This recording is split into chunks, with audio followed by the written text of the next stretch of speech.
I'm definitely honored to be here. As I was sharing earlier, when I first moved back here from California, 3 years ago, me and my wife and my kids, we used to walk the trail over here through the university. And, growing up in Queens, I'm sorry, I was just like city focused back then. I was like, oh, this is Mercer College, okay. All right, this is awesome. But to find out like the great work that they're doing here, the diversity, and the fact that it's a lot of black and brown kids that are first generation going to college, that was something that really touched, because that was my story and my journey. But again, I'm honored to be here. I have the great opportunity, well, let me take it back a second. I have the pleasure to be able to share my journey and with lived experience with mental health concerns and illness. Now, basketball is the easy part. I could talk about basketball like all day, the amazing way it has impacted my life, just the teamwork, the community, the sisterhood. I've had the opportunity because of the game to live like all over the world, to really experience life, to learn things like not to fear the unknown, to be open to people, open to different cultures. But I think for me that a lot of that started out in New York City, It's such a melting pot. It's like a microcosm of like society. So I felt like really prepared, stepping out into the world. But still, you're gonna go through things and you're young. And for me, the challenging thing, and here I'm 45 years old, the most challenging battle that I've had in my life is mental illness. It's been tough. I'm not gonna lie. Today I'm coming over, I live in New Jersey now, and I'm coming across the bridge, there's a Tappan Zee Bridge coming, and I was just like, something just hit me. And the piece of the water, I'm looking on both sides, and it like energized me. Then I thought that yesterday how I just felt like so awesome. I picked up my son from school, and I told my wife, like, we're going to the park, we're gonna ride bikes because of the sunshine. And for me coming back, from California, the first couple years, that seasonal depression is really something tough. So I'm sure that we're all happy that the weather is better, right? Yes, the sun is gonna shine, the winter hasn't been too bad. But for me, growing up in Astoria, Queens, I would say my childhood, it was a great childhood. My family's very close-knit, a lot of love, a lot of community. But as a young kid, I didn't recognize the fact, well, maybe I saw it, but kids are resilient, right? We learn how to function in dysfunction. We always hear about, kids, how they can kind of push through anything. And for me, a lot of those family gatherings, with my mom and my dad, it always led to like them drinking. So the exposure to alcohol, the exposure to some like arguments and, the loud music and stuff, that became like a everyday thing for me, like not every day, but it's like something that you think is like normal. And I just know I was in that realm, just like, okay, we're gonna have cookouts, people are gonna come over and they're gonna drink and the music's gonna get loud and we go to sleep and we wake up and, this morning I might have to go get some money out my mom's purse if she doesn't wake up so I can go downstairs to grab me and my brother something to eat. That was the way my life was operating. Now, did my parents love me? They told me they loved me. They told me I was beautiful. They helped me with my homework. They helped me excel, but, they were fighting their own battle. So I recall probably around the time I was like 10 years old, my mom didn't come home one Saturday, and my dad, who's an auto mechanic, he had to go to work. So he took me downstairs to my neighbor's house, and she had a daughter, Nicole, who was like my best friend, and we stayed with her, and we had a wonderful day.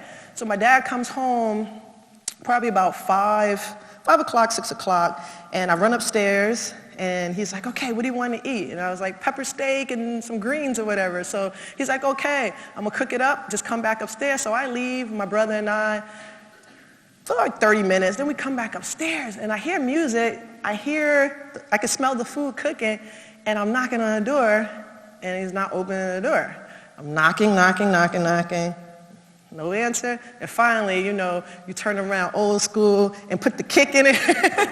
And I guess, one of the neighbors must have called the cops because all of a sudden I hear like these walkie-talkies come from around the corner, and it was the police. And I just remember being really nervous. They opened the door. My dad was passed out drunk on the couch, and the food was cooking. I just remember the police telling us that this environment was like dysfunction for these kids. They can't stay here. Next thing you know, me and my brother are ushered to, I want to say it's the 114 precinct. It was in Jamaica, Queens. I think it's 114 or 104, one of those. And we go in, and next thing you know, I'm there, just me and my brother. They're asking me questions like, does this happen often? Does your mom stay out like this? Do your parents drink? And my brother's 3 years younger than me, so if I'm 10, he is 7 years old, and he's just afraid, just clinging to me. And probably about an hour later, my mother's mom, my grandmother June, came to the station, followed by a social worker. So there was a lot of conversation about how we couldn't go back to the house, how my grandmother wanted to, she could take us home. And I just remember as it was entering, my ears, how fearful I was. And she said, it's okay, you're gonna come home with me. So now I leave my home in Jamaica, Queens with my parents to go to Astoria housing projects. So it's a middle-class area for, housing projects with lower socioeconomic, lot of different stuff going on. And I remember the social worker telling my grandmother that she was gonna have to come do a visit to make sure this was okay for us to stay. Now, I was afraid. I was very scared. I remember just stepping into Astoria houses, and I'm like, this is so many kids, so many different people. And I remember my grandmother saying, like, you just can't go outside and play. You got to go to the church, you got to go to Boys and Girls Club, you got to do stuff that's constructive. You're not just going to be hanging out in front of the building. And so, here I am now. I had to leave my school. And now I'm trying out a new school. I was going to a little private Catholic school in Queens, and now my grandmother has a public school up the block, so we're trying that out.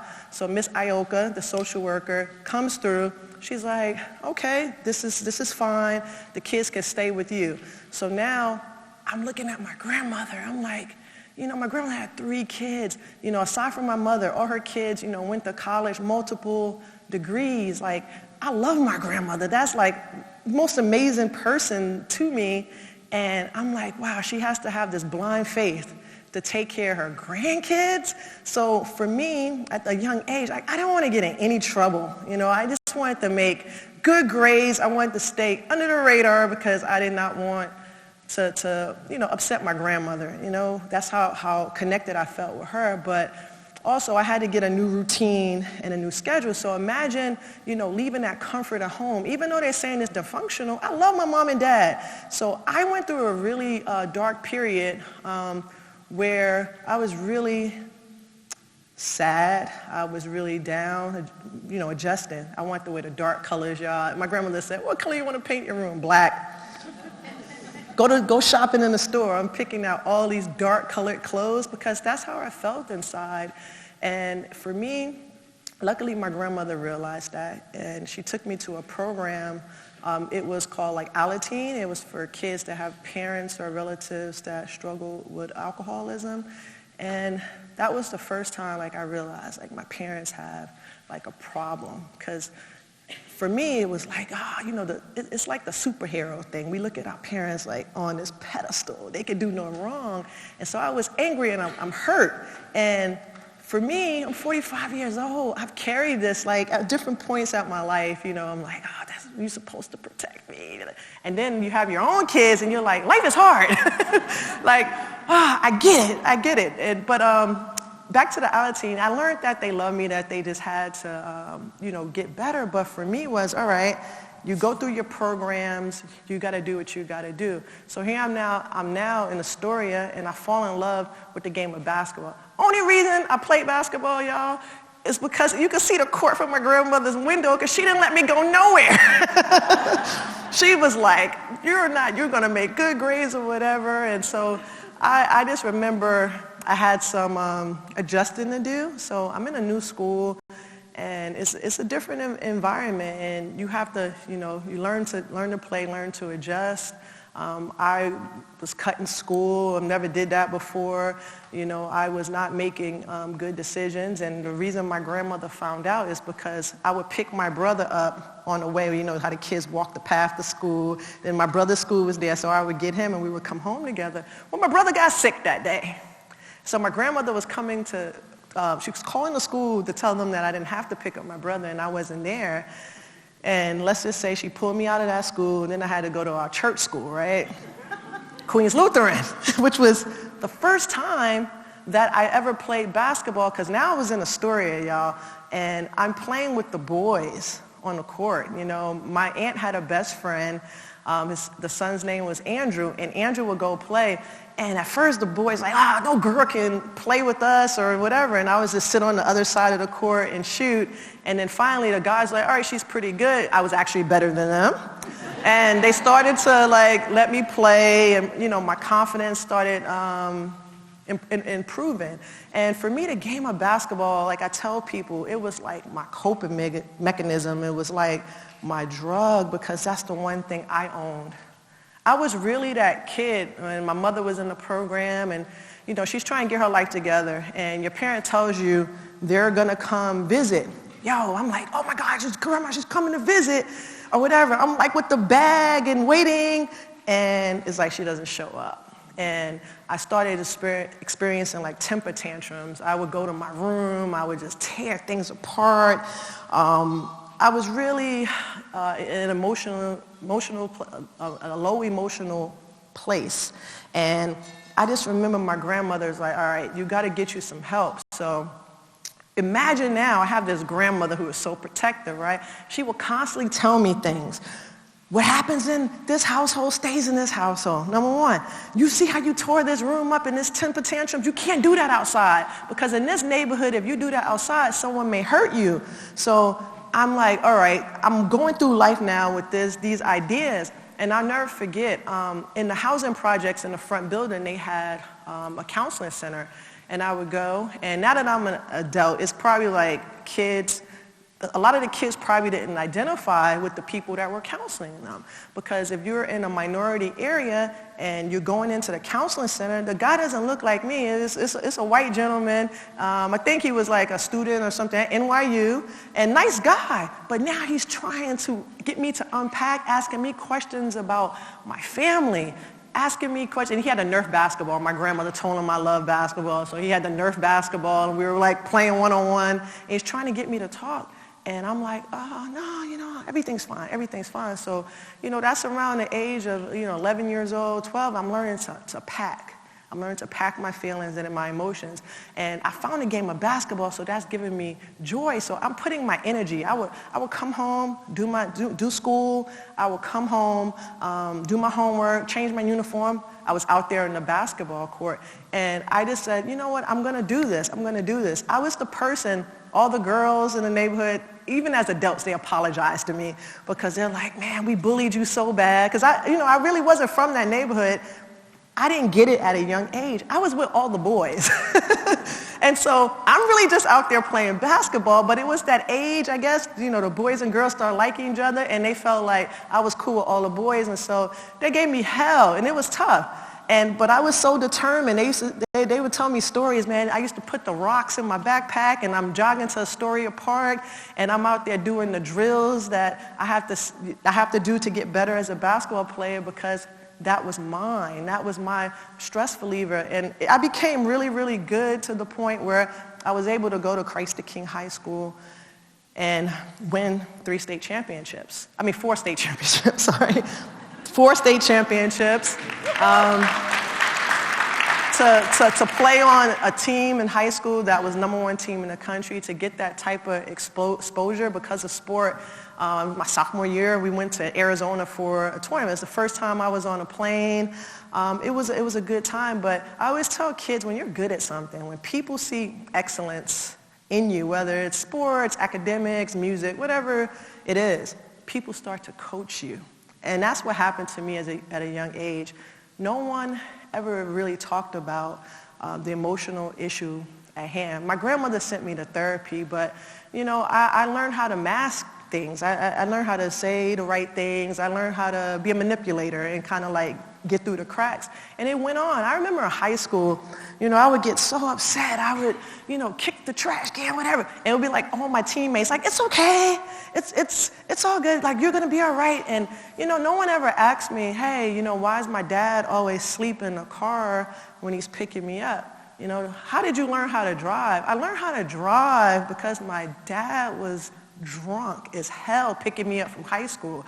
I would wait until everybody left, and I would just tell them, turn up the hill and pull off. And we would take the back way from Christ the King on the backside of Brooklyn to come to Long Island City so that we weren't on the main road. So I'm dealing with all this. Now my mom gets out of rehab, y'all. She gets out of rehab, and 2 days later, I never forget, she gets out. I see her talking to this woman. 2 days later, my mother was back drinking. So can you imagine when she shows up to my high school game? I was frozen. I could tell she's drunk. And I just got off the court and I went in the locker room. But still, nobody ever talked to me about what I was going through or my feelings and my emotions. And so I just pressed on in life because guess what? I'm supposed to be grateful, right? That I am the #1 player coming out of high school. I'm supposed to be grateful and excited because I'm a good academic student, so I can go pretty much any university that I want to. I can go anywhere I want to. I'm supposed to be grateful and just move along.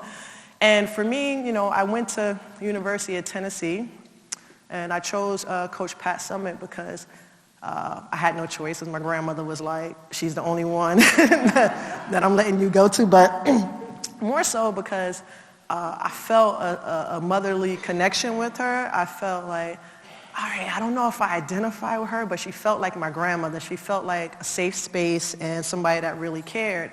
And so that's why I went to the University of Tennessee. At the time, I was young. I was like, all right, I want to major in corporate finance and investment. We'll figure it out when I get to school. I'm going to college, right? And so I go there, y'all, and it's hard. And when I say hard, I'm leaving New York City. I step on the University of Tennessee campus, and it's like 98% Caucasian, 2% other. And it's not like the New York Caucasian, okay?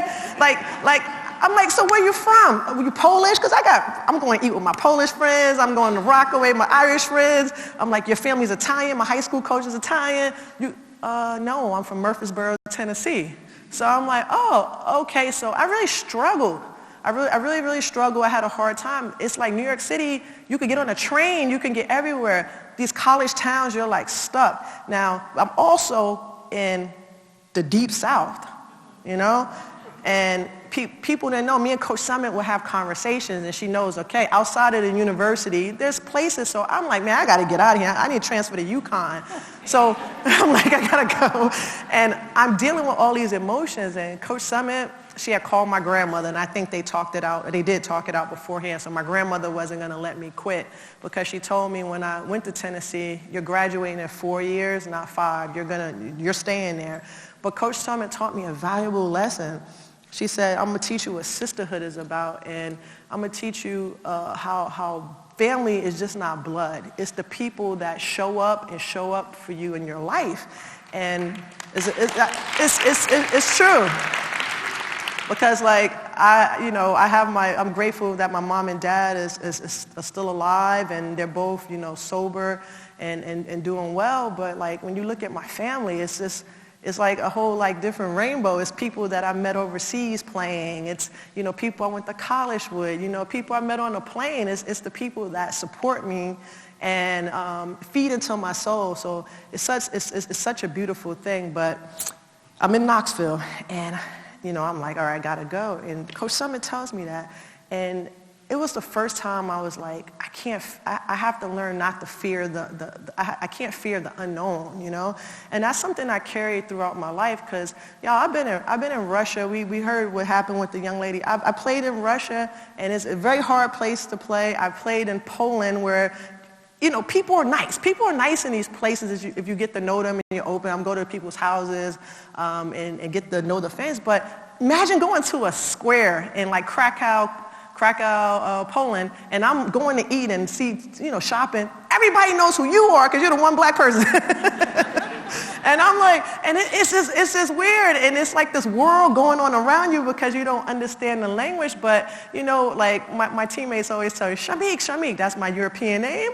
Chamique, you're not like most Americans. You don't eat McDonald's, and you come to our house and you eat. And I'm like, yeah, because like you're my teammates, and I got to learn how you live because I'm living here, And I think that's really helped me, as I talked a little deeper about my story, that's really helped me like grow into the person I am today, and realizing for me to get better, I had to have like a village and support, and that's going to look different in different situations. And so during my time at Tennessee, I won national championship first year, All-American, immediate success.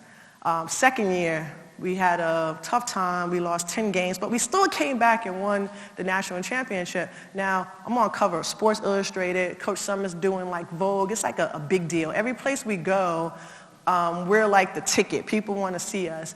And I just remember after the season, it's like I couldn't get out of bed. I still got to go to class. I couldn't get out of bed. I don't feel energized, and I'm just like really in my thoughts. And I remember telling my friend, I don't think I could do this anymore. He's like, girl, what are you talking about? You can't do this. You would have won. You haven't won championships. Like, you got friends and you got support. What you can't do is, I said, man, I don't feel like doing it. So I called Coach Summit, and this is before cell phones too, y'all. So, you can call so I didn't start the cell phone. When you want to do stuff, you go to the dorm or the closest phone on campus and make the call, hoping somebody's in their room or their office. So she's like, okay, let's talk. I go down. I'm like, I'm not coming into the office because of stigma, right? The fear. I'm the leader of the team, superstar. I have this fear that if my teammates think that I'm going through stuff psychologically, that they're going to think that I'm weak and that I can't lead them. Yes, I was young. This is the way that I'm thinking. So she agreed to meet me outside. And I'm like, Coach, I'm like, man, I don't know. I don't feel happy. All this success. We're on TV. We're doing great things. I don't know. And she's like, Meek, she goes, I've talked to your grandmother about this before. You're a people pleaser, and you go a lot of different ways, and trying to fit in, trying to adjust. But I was like, all right, I get it, but I can't get out of bed, like whatever. She goes, you have to figure out what makes you happy. Now I'm like, 20 years old at this time. Like, is it hanging out with the boyfriend? Is it hanging out with my friends playing video games? What is it? All these things that she's saying that's going, I'm combing through my mind trying to say what makes me happy. And I'm like, okay, this is what I got to leave with. This is homework I have to do, right? She was like, why don't you speak to our team psychologist? Now, we had a wonderful woman. I actually saw her last week or 2 weeks ago when I went to Knoxville, Nina, who was, there to help us. And I was like, no, because if I'm hanging out with her and talking to her, the team is going to know. So Coach Summit was, I would say, before her time, because I get to go to like a lot of universities and colleges, and sometimes from what the athletes are telling me, it's a struggle, even with schools with a lot of resources, to get help because of that fear if the office is right there and everybody can kind of see you go, When you're a part of like a team or any type of group, you got the gear on, you're kind of like singled out. So she allowed me to go get the help off campus. And let me tell y'all, it transformed my life. I was more alert. I was feeling good. I was going to therapy. I was learning different skill sets, how to manage stress, how to like talk about difficult things, I thought, until it was like the 6th or 7th time. And I walk in, and, I'm a pretty happy person. And, I got my Hooper walk, I'm coming in, and I'm like, hey, how you doing today? She's like, fine. And I could hear something in her voice. She's like, the window sill is right there with dolls. And she's like, we all got like a childlike person in us. And I'm like, what is this lady trying to talk about? She wanted to dig deep and talk about my mom and dad. And I just remember this jolt going through my body, and I never went back. And Coach Summit Coach Summer was like, is everything good? Everything is great, man. Because in my head, I got to get this 20 and 10. I'm going to push everything in the sports. I'm good. Like, I'm great. I'm energized or whatever. And, you know, I just pushed ahead, y'all. I pushed ahead to the point where we won a 3rd national championship, right? And then after that, I'm like, oh, one day just hanging out or whatever. And my dad, I had threatened to transfer from Tennessee if my family ain't get me a car, by the way. So my dad was paying my car note, and he always sends the money, right? Always sends the money for the car. And then all of a sudden, my grandmother's sending the money, y'all. So I'm like, what's going on, Grandma? Yeah, family's keeping secrets, not having good dialogue, not really just keeping it real. She beat around the bush. I'm calling my aunties or whatever. Next thing I found out, my dad was found hitchhiking on the side of the road. My dad was like in a mental health institution. So then I come home, you know, most kids come home for the summer. And I had to go to a place called Creemore. It's here. It's like mental health hospital or something. And I hear words and all this stuff about like my dad has schizophrenic disorder. And then I was like, boom, I'm here in New York, spend time, I go back to campus. Again, it's before cell phones, y'all, so I couldn't Google schizophrenic disorder. I went on campus and went to the library. Y'all know what a library is? I go to the library, and I'm like severe hallucinations. I'm like erratic. Yo, my dad, when we lived in Jamaica, Queens, I'm thinking he's drunk. He threatened to cut us up into little pieces and throw us down the incinerator. I remember my dad having full-on conversations with himself, right? So I'm thinking, oh my God, it makes sense. It's coming together. But also in the back of my head, I'm scared as hell. Tag, you're it. If my dad has this, then I'm feeling these things. Oh my God. So I'm like, all right, man, forget this. This is my senior year. I'm just going to move forward. Like, I got to move forward. Like, my family's here. We're going to get my dad help. So again, I leave University of Tennessee. We didn't win the last year. I leave there as like one of the most highly recruited athletes. I leave Tennessee. I'm flying private to Nike. All these companies want to sign me, give me my own shoe. Got a show, Nickelodeon, got my own street on campus. All these cool things, right? And when you're in the moment, it's the high, right? You're just chasing the high. I don't remember so much about like my athletic career or whatever. I have AAU teammates, we go meet and they're telling me stuff and they're like, you don't remember this? I'm like, no, because it was like such a moment, and I was also like psychologically dealing with like so much other stuff. So I'm like what's it called? Like in my compartments of my brain, it's like I stuff things, I put it away or whatever. For me, after all this, I go to DC. I'm excited to be back in the city, #1 pick, boo, boo, boo. It's exciting. Billboards, all this stuff. I made it. This was my dream. I used to write, like, my grandmother on draft day brought it to me when I came off the podium. I wanted to be the first girl to play in the NBA. Well, I didn't play in the NBA, but I got to get drafted in my city, you know, New York City, #1. And, you know, I'm a professional athlete now. Now I have means and I can do things. I can take care of my grandmother, all this stuff. And I just remember being in DC now, the excitement, I'm like, whoa, this is awesome, whatever. Man, got a new house. You don't understand what it's like being with your teammates, right? And I'm with my teammates. I'm always like really adjusted socially. I get along with everybody. Like everybody wants to hang out with me, but I'm going home and I'm starting to feel so lonely, right? I'm starting to feel like so depressed, and I don't know these feelings or why I'm feeling this way. All right, go to practice. Boom, can't let anybody know. It's like all of a sudden, oh my God, can anybody tell? I become very, very, very paranoid, and this is how I'm functioning like every day. And then I go home, and I'm just like miserable. I started having like really bad, like struggling with suicidal ideation, not wanting to be here, wanting to take my life, but I'm afraid to like talk to somebody. So year 1 goes by, and you gotta understand, for me in sports, it wasn't like it is now where it was like this whole, you know, push for women in sports. It was like during my time, you had like the Lisa Leslie show, Swoops, but then it was like the change it was like this change where it was like, Chamique with Holdsclaw, and I'm doing stuff that people didn't get to do before. So the coaches don't know how to handle that, you know? I just know from being at Tennessee and being at a high level, you never make yourself feel like you always be a part of the team. You don't, keep a good, solid relationship with your teammate. So I'm wearing a lot of different coats.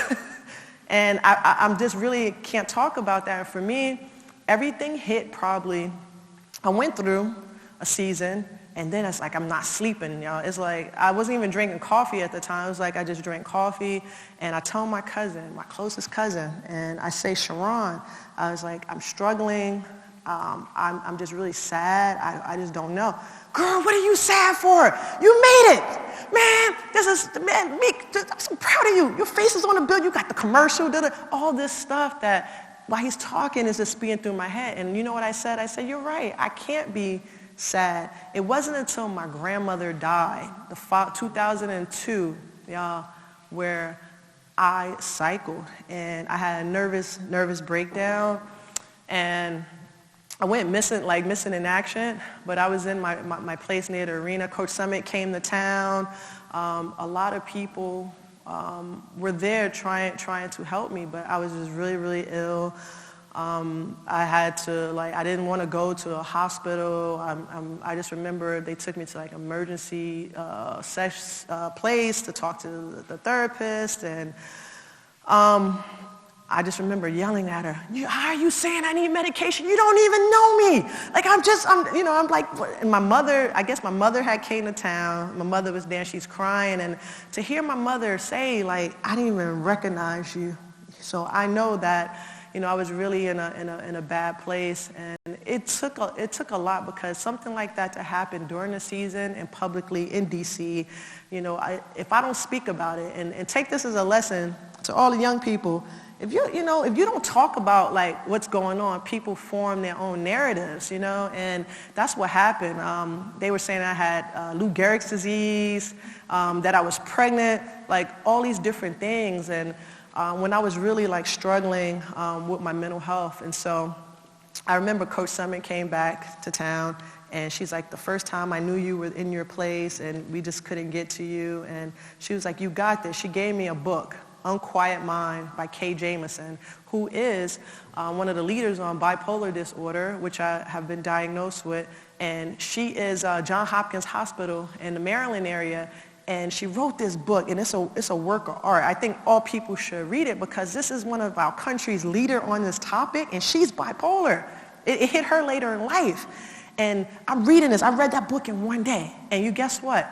Coach Summer's always been a person that can challenge me. I'm like, I can do this. I got it, because I'm a people pleaser. And I step out there and back on the basketball court on lithium, and I felt like I was floating, and I was just floating through. And I looked at Bill Laimbeer, who was the coach for the Detroit NBA Hall of Famer, and I went in the locker room after the game, grabbed my stuff, and I never returned, because I was young, and I ran.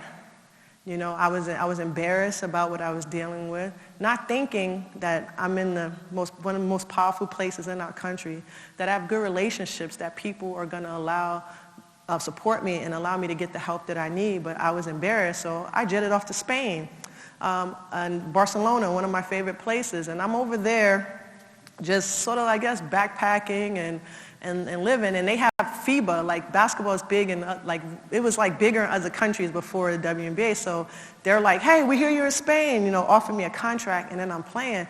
Then Rachel Nichols from ESPN comes over, and she wanted to do an interview with me, and I had took my college roommate with me as a, security blanket, and I'm over there, and my mind is free again. I'm living in Valencia by the beach. It's like Miami, and I'm playing basketball, something I love.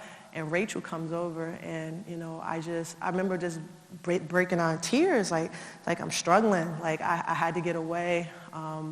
I have really bad mental health issues, and I'm like, I can't do it. And I come back to the States, and I told DC, I don't want to play for you ever again. I'm done with basketball. And they were like, well, LA wants you. And Coach Summit called me they don't want to trade you out. But then I said, another team wants me? I'm going to LA. I'm thinking the grass is going to be greener on the other side, y'all. So anyhow, I come back from Spain. and I go to LA. First day in LA, the owners of the team, the Bus family, Penny Toll, they meet me, and they're like, we're here, like, whatever you need. They get me a therapist. I go to therapy, got my psychiatrist. It was the first time that, like, I had a medication plan, and let me tell y'all, I was balling. I saw that, like, I was good. Like, I know my teammates, they didn't understand sometimes, because I would, like, in order for me to go to one of the sessions, I had to, like, be late to practice a lot, and no one ever said anything, but one time my teammate was like, yo, we're in this together, why are you never here? And then I had to, like, spaz out for a second, like, I'm doing what I need to do to take care of myself.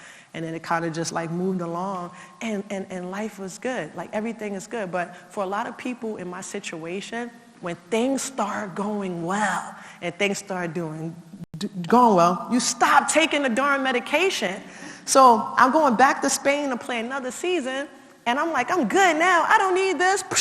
Because, you know, I'm like a world-class athlete. I can power through. And I made it through the season in Spain, but when I came back to LA, y'all, all of a sudden, that sunshine and those palm trees, driving from practice from Venice Beach area, like driving, and I'm like thinking about running my car into a tree, jumping off a building is like very, very bad, to the point where, you know, I'm telling them, I don't know if I want to play, I don't want to know if I want to play, but again, if you're good at something, it's just like, that's why you have to like put so much stock into like who you are. You have to talk to the people that love you. So when you don't have the skill set to speak up for yourself, you can have other people that will fight for you. You know, I just kept so much inside, and now, you know, I'm telling them this, and they just like, you could do it, you could do it. Again, I'm like, yeah, I can do it.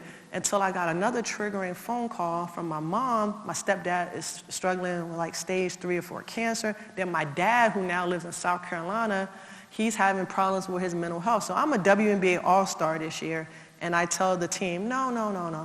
The league, rather, I got to go be with my family, my stepdad, my parents. They're not together anymore, but they live like an hour and a half away from each other in Charlotte, and then in a place in South Carolina. So I can see both. So I go, make sure everything's okay, help my dad get registered, because for him now, with his schizophrenia disorder, he's able to just go get a shot, like, I think it's like once a month or something. So to get him in that program, I go do that, make sure my mom is stable. Again, putting people first. And I get back to LA, y'all. Only thing I'm like, I'm done with this. And then I was never like a big drinker. I had like some Jack Daniels, and I had a little get together, and I drank that, and I took my brain medication.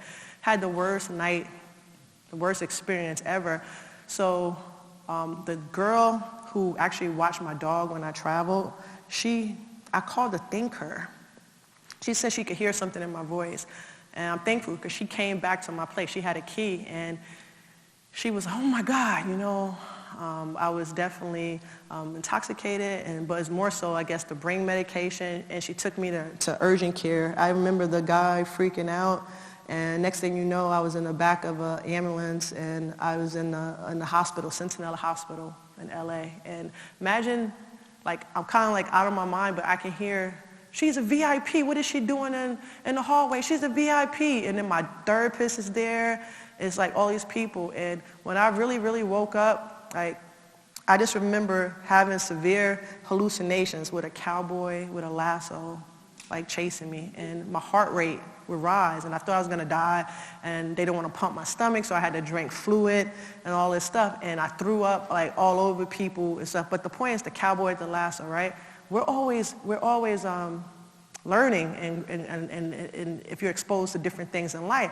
I found out because my family is like Native American also, so I go to Montana, I'm on the reservations and stuff, and I was talking to like a ranger class once, and the boy was like, the lasso, that's how we show love to our animals, that we gather them and we bring them together. So he said, this is like a 13-year-old was telling me God was saving you. God was coming like to protect you. That was your angel. And I was like, wow. But I was like, man, the pain that I went through. So I wake up, y'all, Centinela Hospital, and the doctor comes in, all white room, in the VIP suite. Like, come on, y'all. I felt so disappointed because I have people that love me. The doctor looked at me, he's like, I don't know much about women's basketball, but I know who you are. You can't let things get this bad. You can't let things get bad. You could have had paralysis. You could have had a stroke. You're fine. You're walking away with a clean bill of health. And I remember, I grew up in the projects with my grandma, so I hate white walls. Back then, white is cool now, but I'm always like, throw some color on the walls, and I'm there, and it's so like crisp, the room, the white walls, and I just remember saying, thank you, God. I looked ahead, I said, thank you, God. I'm gonna make a difference. And so at that point, I said, I'm gonna use my platform for people like me who suffer in silence. And I spoke about it, and I had no idea it was so much fan mail and people that were embracing me and helping me through my struggle. And from there, I started really getting help and investing in it. I started also doing peer support. Now, that's like the hardest thing, is like talking about your issues in a group setting, around people you don't know. Because when I'm going to these things, a lot of times, I'm on TV and different stuff, and people could use this to say, but it's some of the best friendships that I made, because I'm learning, just because I'm struggling with like bipolar disorder, and the next person is struggling with it, it's like a spectrum. So different medication, different chemistries, and the different things we go through. I learned a lot about humanity. It's like touching, because I never forget, a person called me and was wanting to talk to me, and it's like, you understand, but you don't understand. And it's like, people are judging me. I can't get a job because of this. They want you to check stuff like you have this disorder, and this person was like a neuroscientist. Like it's some of the most amazing people, most educated people, are people that I know that are struggling with mental health issues. And so from that point in California, like I said, I just really wanted to make a difference. And so I started like opening myself up more, and I went back to play maybe like a year or two later, once I got a little bit more solid rooted. And I was the one that's like, sometimes I like to sit in the back of the bus with my headphones on, and I get off, and it's lunchtime, team, when you come in, everybody goes their separate way after shoot around. And I just remember teammates tapping me like, hey, you eating by yourself? And I'm like, yeah, I'll go eat with you. And saying thank you, because they were struggling with stuff. I would be in Atlanta, and I'm working out at the gym, and a lot of professional athletes live in Atlanta, and it'll be a football player, and I'm like, oh my God, that's such and such. And he'd be like, yo, what you're doing is real. Like, I'm going through something similar. And so I really, I guess, changed the conversation. I got people to understand that we need to normalize the conversation around mental health.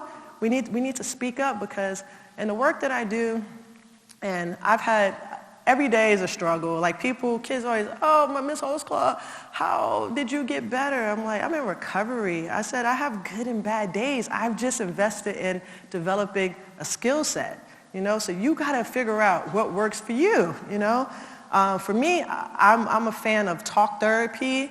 I used to be really, really big when I was in California, in yoga and Bikram I would do whatever, but then COVID hit, and you can't sit in a room with little kids with people sweating.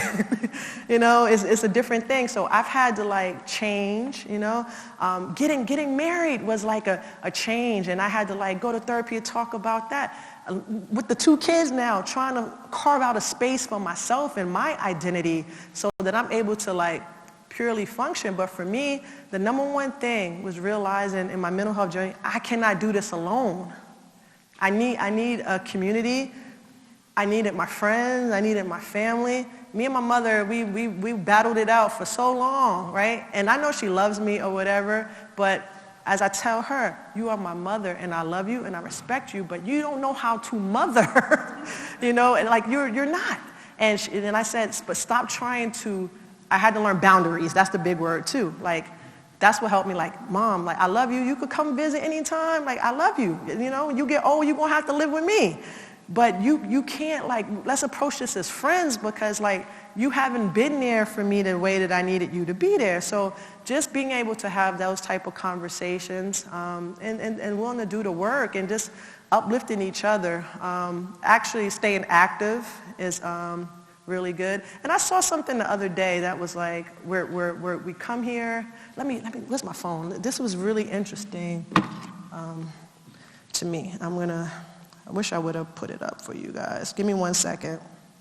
It's one of my friends who is a psychologist put this, you were born and put inside a box. You live in a box, your house. You go to school and you check the boxes. You go to work driving in a box. To work inside a building a box. You're staring at a box, the computer. And when you die, they put you in a box. Right? The only life worth living is one outside the box. You know, so forget the norms and whatever. Like, just be like the best you. Be awesome, be special, and also be kind. Because the thing is, I know society now, things are moving like so fast, and everybody has their feeling, everybody has their issues. One of my friends asked me once, how you feeling? I was like, fine, but I was like, does anyone really care? Because everybody's dealing with something. I was just joking around. And it's true. And I hear stuff like, especially in a corporate setting, you know, we have like, sometimes like with business people, we have like breakdowns, and I'm learning and I'm listening, and they're like, well, you know, you're in the office, and oh God, you know, he or she gets on my nerves. And so my thing is like, do you ever ask them like, hey, how's life? How's the family? How's this? And most people don't. We just started to like create this like, you know, junk, trash talk, and we don't know. Everybody's struggling, man. COVID, let me tell you, when I go to these schools, well, during COVID, I had so many, you know, coaches and universities hit me up to do programs with the kids and whatever, and people just wanted to talk. You know, imagine this. This was the one that was the most shocking to me. Was the young lady's like, I love my family, but I can't go home because everybody's home, and I can't breathe. It's suffocating to me, so I have to like figure out a different living situation. And you know, I'm talking to the coach who, again, some people grow up a certain type of way, and you would think that they would be a little more worldly being a coach, but if you don't like enter other neighborhoods or do things, you don't know. And it's just like, man, like, they got like 5 people in the house. It's like 3 bedrooms. You know, you got your own bed at college, and that's how it is for a lot of kids. You got your own bed. You got your own little freedom. That's comfort. That's something great. And you know, to have to tell this to an adult, you know, is pretty hard. Or to hear conversations, right? And we're going to end this shortly. We hear conversations about people who are heads of big programs, or ask their employees, and the employees pissed off, taking me around campus, because said, did she just ask me? And there's a white woman like, why do you go to these conferences to learn about, it was about how black kids, a lot of black, first generation. And so she had to learn like the conversation to talk to the kids. I don't know, it was like some conference. And this is the head lady up, like one of the ADs, number 2. And she's like, and why do you have to do that? And so this is what I'm saying, like, we have to understand. And we probably understand that a little bit more being like from New York and the close area of different ethnicities and stuff. But you have to understand, like, you can't just live in your bubble and in your box. And, you know, you have to be a little bit more aware of what other people, pick up the newspaper, read about what's like really going on. Because I told a friend recently, one of my weirdest experiences, right? And that's what we do, we share, was going to Asheville, Tennessee, right? With my homegirl, her family, beautiful, beautiful land, probably like 30 acres. And she says to me, oh, you know my grandfather loves you, right? And I'm like, what? Yeah, you want to come to the Redneck Olympics. So I'm not going to say nothing. I was just like, what do you call it the Redneck Olympics for? In Asheville in the mountains. And she's like, man, my family loves you. This is one of my friends, my good friends. So I was like, all right. And her granddad was very gracious or whatever. And then I hear him say, that's the first Negro in my house ever. What? Like, I love him. I was like, yo, you know you're not supposed to say that, right? You don't say that. And he's like, did I offend you? And he's like, oh, I'm so sorry. And again, I'm like, I'm looking around. He don't go nowhere else. Ain't no black people around here, you know? Like, it's whatever. So his conversation is based on, you know, where he lives or whatever. And it was like a learning point. I said, that's very offensive to me. Living in Atlanta, I've had someone come to my house and say, you know, colored folks. But the nicest guy, helping me, going through my house, and like, we got to do this, we got to do that. And I'm sitting there like, what the hell? But then I'm like, oh, you from Atworth. I I get it. But again, it's just like, be open to learning more, having tough discussions or whatever, because that's how we get better as a people. That's how we psychologically all improve, and that's how we continue to love and nurture each other. So thank you for having me today. And we're going to have, what are we doing, Q&A? All right. So can I just say before we open it up to questions from everyone during this Women's History Month, here's to the grandmothers. Okay? Oh, yes. Here's to the grandmothers. Right. Right? Definitely life-changing. If you have some questions, there's a woman in the audience with a mic.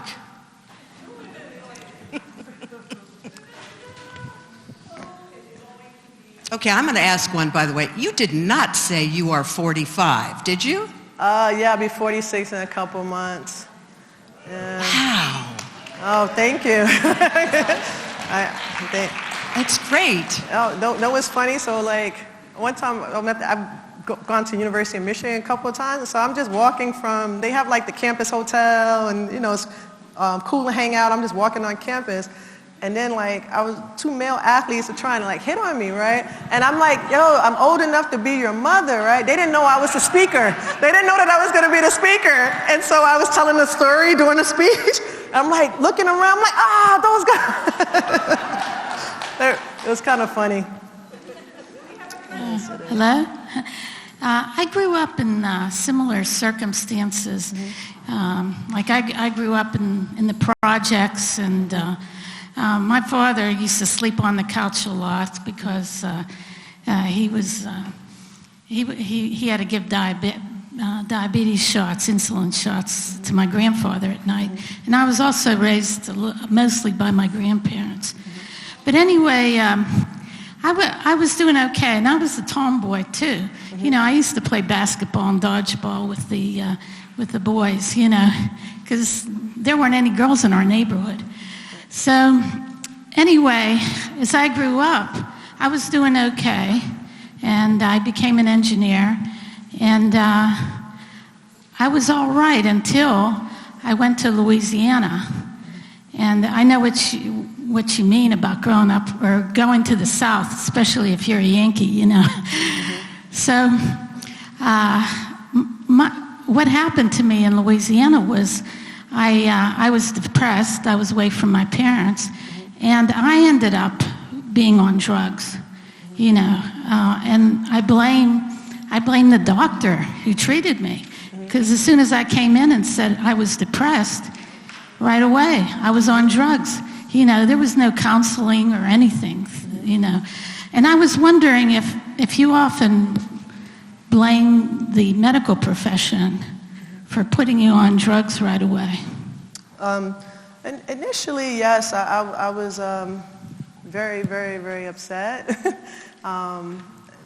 because, like, I understand they were giving me something to, like, calm me down, but I like the whole approach where we're talking about the issue at hand. I'm meeting with you a few times, and then you can say, okay, between my psychiatrist and my psychologist, this is what I think the issue is, and if I need medication or whatever, just like offering. I have a lot of friends that just go, and they get pills quick. They just like, I'm depressed, and they give them Zoloft the same day, and I'm like, they don't have the conversation. Now, I get it where if somebody has like, you know, an extreme like mental health issue or whatever, that they need to like calm them down or whatever, you know.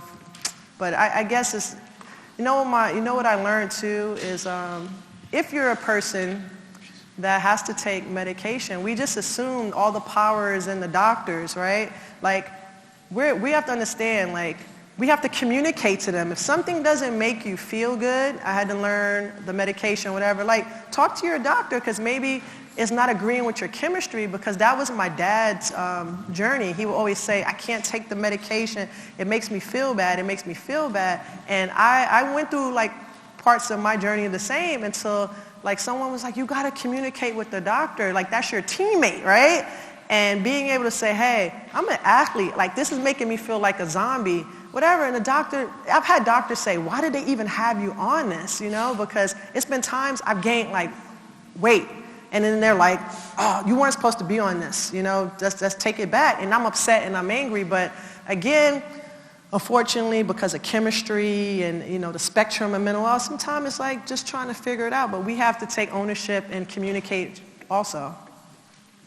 All right, before we go to the next question, which is going to be over here, on the tables are evaluations. So please, in between listening to the question and the answer, fill out the evaluations so we will know what we should be doing in the future. Okay, a question over here. Hi, thank you so much for coming today.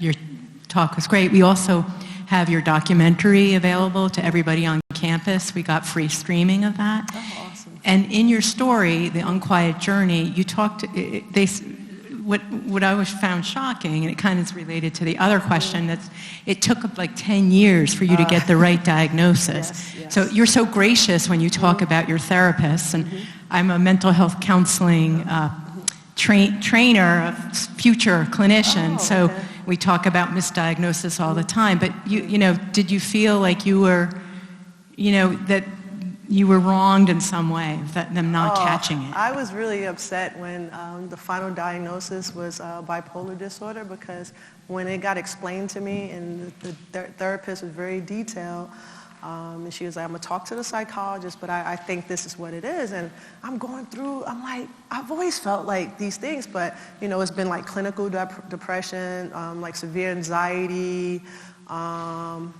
you know, fear of loss type stuff. And then I'm like, to find out this is what I was dealing with all along. When I'm like, I had the resources, I could have went to the doctor, I could have got the help. So I had to like get over that, because education helped me see that, because it takes, you're a professional, but they said it takes a certain amount of years to, like 10 years to come out with a bipolar diagnosis. And so after I calmed down and I got educated on it, I was like, okay, I'm just happy to be at this place now. And once we started on the medication, it's like the color. I always talk about this, like the color came back in my life to find that balance and whatever. So for me, you know, that's what works. Okay, Lisa. Oh, hi. Hey. Hey.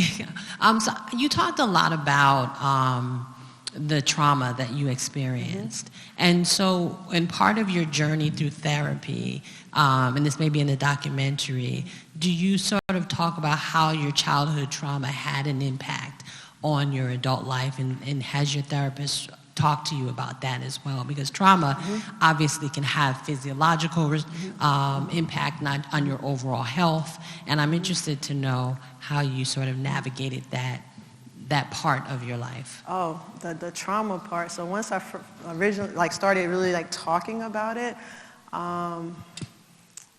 it was like this really, it was like sort of like touch and go. I remember the therapist was like, initially I'm on the edge of the sofa, wanting to clap back to everything that she said. And then it was just this point, like, I want to be the best me. I want to be the best human being. I want to live a healthy life. And they're telling me I could do this, but I have to rework the way that I think, you know?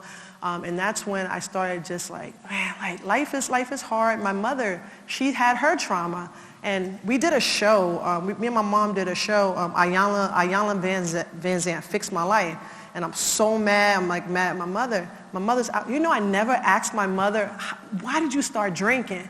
And I'm like 30-something years old finding out how she started drinking, why.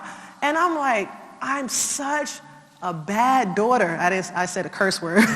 I was like, oh my God, because I'm not spoiled where I could think that she had her own journey. Like, I didn't open up my mind to see that. And my grandmother was not a drinker, right? But my grandmother had holiday parties all the time. My family gets together, and you know, you have an uncle tell my mother, oh, go put that over there. And my mother said, like, all the bottles were open, and she would start to taste alcohol.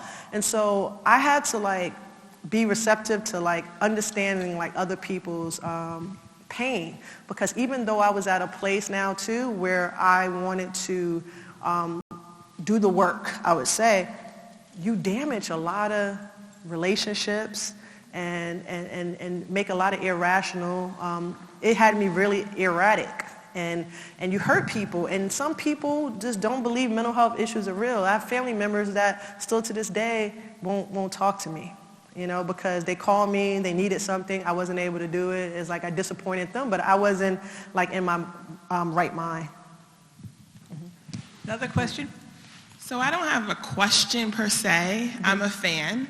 I wish you would have went to UConn, just so you know. But just to say thank you for sharing your story as someone who played basketball, who has coached basketball, who has 2 daughters who play basketball, and just being able to watch your documentary and hear you speak. It made me a better coach, a better leader, to make sure I'm asking the right questions. And also it helped me in the sense of, when you're an athlete, they put you on this pedestal and you have to be this particular person, and then to hear your story, to realize that although you're this athlete and you have all this fame, whatever, you could have either dark days or bad days. Doesn't make you a bad person, doesn't make you ungrateful. So I really wanted to say thank you for sharing your story, and I appreciate you. I appreciate that. Thank you. And another thing that's really interesting, people always ask me about my travels, and someone asked me one day, another WNBA player, said, why do you want to talk about these things? People are going to think that you're crazy. You got a platform, why would, just let it go, don't talk about it no more. And I'm like, man, if something, almost kills you, and I saw how it affected my family, and everybody's hush about, it's a secret, I can't do that anymore, because I've learned to pack. That's what I was doing. You pack. Imagine a bag. If I keep packing, ultimately it explodes. And I've had those explosions in my life where I don't recognize myself, and I just don't want anyone else to go through that. But this young generation, man, these kids are just different. When I'm going to universities, I went, for one example, I went to UConn, and the whole arena is they had to turn kids away. Kids are standing up and raising their hand, telling their journeys in front of their peers. And it's just not that's one situation, because I was shocked that they I don't want to say they sold out, but it was no seating room at UConn. I'm they like me after I beat them so much. but it's beautiful to see, man, and asking for the programs, that's another thing. They're using their voice, they're using their platforms. And I know a lot of times, especially on a collegiate level, they're talking about social media and things like that, the impact that it has. But it's a negative side to anything, but the fact that they've really opened up the dialogue about mental health and awareness is so brave and courageous. So I tell people all the time, I go and I spend a lot of time with young people, whatever, and I'm learning. I'm learning because I think the documentary, I had that camp, and the little girl, I'm so when do you feel anxious? She do you feel something with your mental health? And she's I feel anxious when and it really makes me feel bad, and I don't know if my friends these are these are kids that are just talking, young kids. And so it's going to make me a better parent also, because I have a 3-year-old and a 1-year-old, and my son, he wants to please me. He's a Chamique pleaser, And I'm it's okay. You're gonna make mistakes. And the teachers, they tried to he got skipped once. Skipped in preschool, y'all. Come on. And then she's okay, they asked me, did you guys send him to a special school? I'm no, we talked to him. He's a COVID kid. He was around adults, right, all the time. So he didn't do the baby talk. And so they're all right, we're just going to have to move him up with the 4th graders. And I said, no. I said, you moved him up last year, and he had to get adjusted socially. And if you move him again, he's not going to be with any of his friends. I was it's okay, just let him be, And I'm looking forward to coaching soccer for 3-year-olds. just the little things, and all the parents are you're going to coach. And I'm yeah, but it's not going to be real coaching. It's more life skills, because we need to know how these kids are feeling. We need to have fun. At 3 years old, 4 years old, any type of youth sports, it should be fun. Nowadays, it's not fun. These kids have so much to unpack. It's so competitive. I had a parent the other day, and I'll skip around, but this is the thing, since you guys work with college kids and whatever, I had a parent totally just say, my friend does scouting reports on kids.